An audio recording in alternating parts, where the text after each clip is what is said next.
I just want to highlight that we as the Foreign Investor Council has established a very positive and good dialogue with international institutions like the World Bank, like the International Monetary Fund, and like the European Union Commission delegation, of course.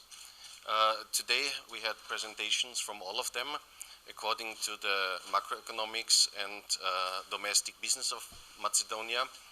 And it is very positive, and we appreciate very much to get this reflection from those institutions. And actually, Macedonia, to sum it up, in various factors they are doing very good and among the best within the region of Southern Eastern Europe, and in others there could be some improvement. But I like to make everybody curious about reading the reports. They are publicly available, and it's good for everybody to have an eye on that. Thank you very much. Би сакал да нагласам дека ние како Совет на странски инвеститори воспоставивме трајна форма на диалог со странските инвестиции во земјата, меѓу кои ЕУ делегациите, Светска банка, Меѓународниот монетарен фонд и другите странски институции кои оперираат во земјата. Денес представници од сите овие институции дадоа презентации и како резиме на се можам да кажам дека ситуацијата во Македонија е многу добра во регионот и би сакал да ви го привлечам вниманието кон извештаите кои што се јавно достапни и сите можете да ги прочитате.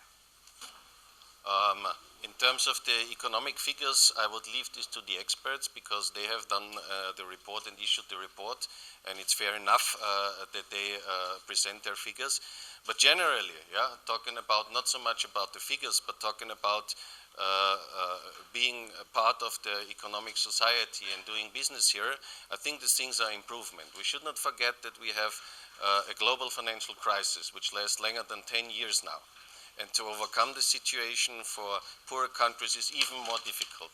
So having this in mind, I think Macedonia is on the right way, and the economic of Macedonia, especially the private economic on Macedonia, I think it's a growing thing.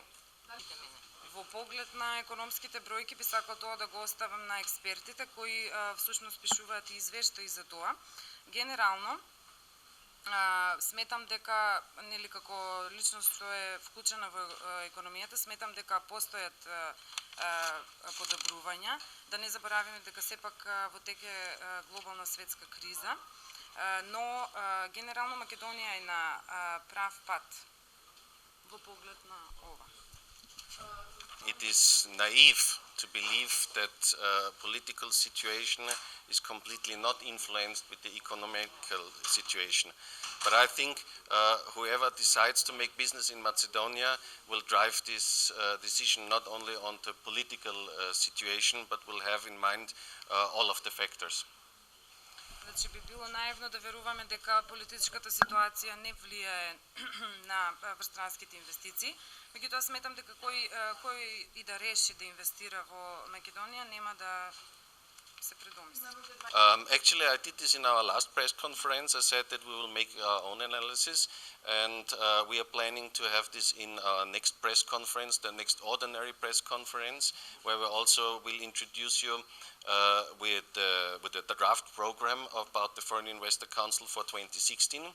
But what I can tell by now, I've personally visited some of these companies, One Hool, just to mention one of them, and they assured me that they pay over the average wages, and they also told me we should not forget the additional things like daily allowances, like free transport from and after work, like 3 meals a day and such things as well. So you see, it's not that easy to answer this question like a black and white level, but I remain to what I have said, that we will have a deeper analysis to that and we'll come up with it. Значи, всушност на минатата пресконференција спомнавме нешто за ова. Планираме подетално околу ова прашање да ви известиме на следната воредна пресконференција, кога ќе изготвиме предлог програма за 2016. Лично посетив неколку од странските компании, например One Hool е меѓу нив, и тие ме известија дека плаќаат над просекот и да не ги заборавиме и дневните надоместоци и 3 оброка на ден. Сепак на ова прашање не е лесно да се одговори, не е се така црно и бело, да ги почекаме следните извештаи.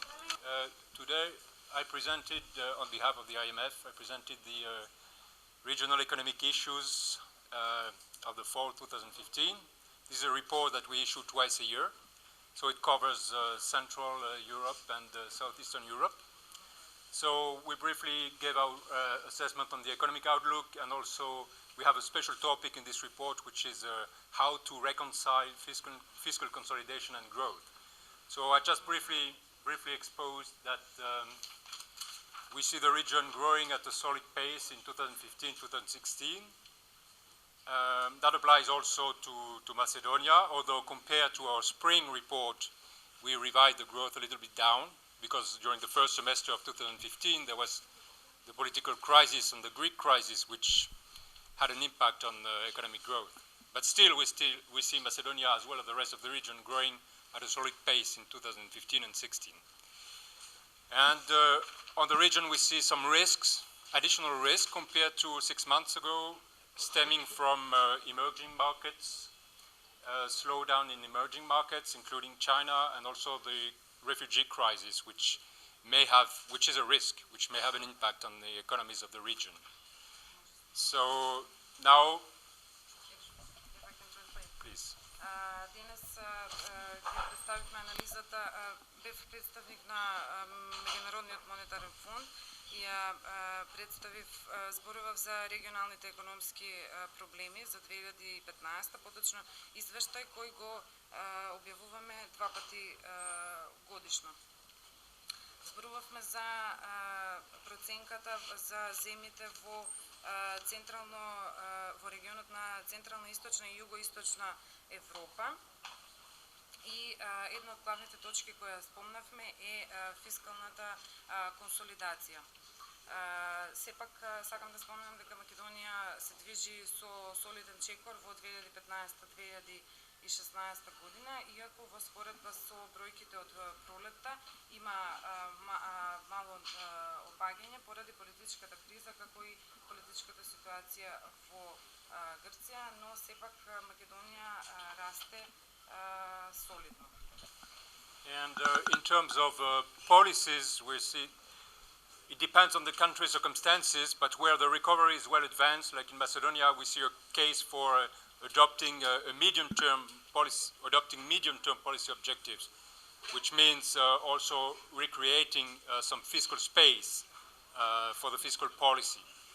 And the topic of our report is on the structure of budget. How can budget be growth friendly? So we have some recommendations in this report to have revenue conducive to saving and investment, and to have spending conducive to growth, productive spending on health, education, infrastructure, rather than unproductive spending. This is our point.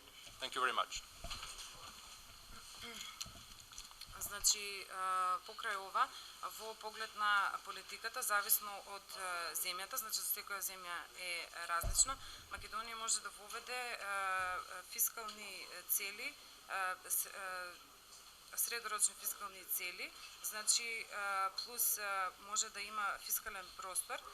Тема на извештајот беше структурата на буџетот, како таа да се направи погодна за пораст и инвестиции, значи како да се дојде до продуктивно трошење во поглед на здравството, инфраструктурата и многу други сектори.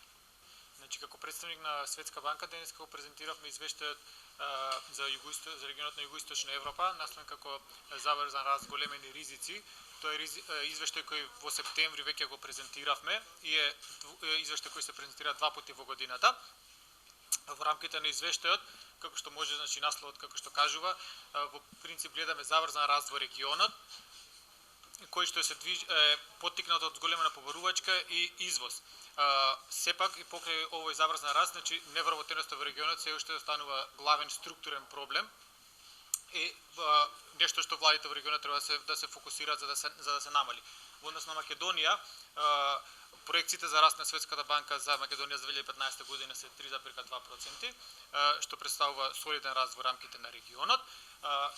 Како што е напоменато и за регионот, значи невработеноста се уште останува структурен проблем за Македонија, со оглед на тоа што невработеноста во Македонија е над просекот во регионот, особено невработеноста на младата популација, и политики кои поттикнуваат забрзан раст во наредните години, кои ќе доведат до креирање на нови и подобри работни места, се добре дојдени за Македонија. Во однос на регионот, со оглед на тоа што во последните години има зголемување на нивото на јавните долгови во регионот, прудентни, значи макрофискални политики кои ќе доведат до зголемување на можноста на земјите да се справат со неочекувани шокови во иднина, се добре дојдени. Од друга страна, продолжување на започнатите и интензифицирање на структурните реформи од аспект на подобрување на бизнис климата, на подобрување на можностите за инвестирање и иновации во приватниот сектор, зголемување на поврзаноста како институционална, така и инфраструктурна со регионот и пошироко со Европа како главен трговски партнер и поттикнување на регионални интеграции се добре дојдени за поттикнување на растот. Значи тоа е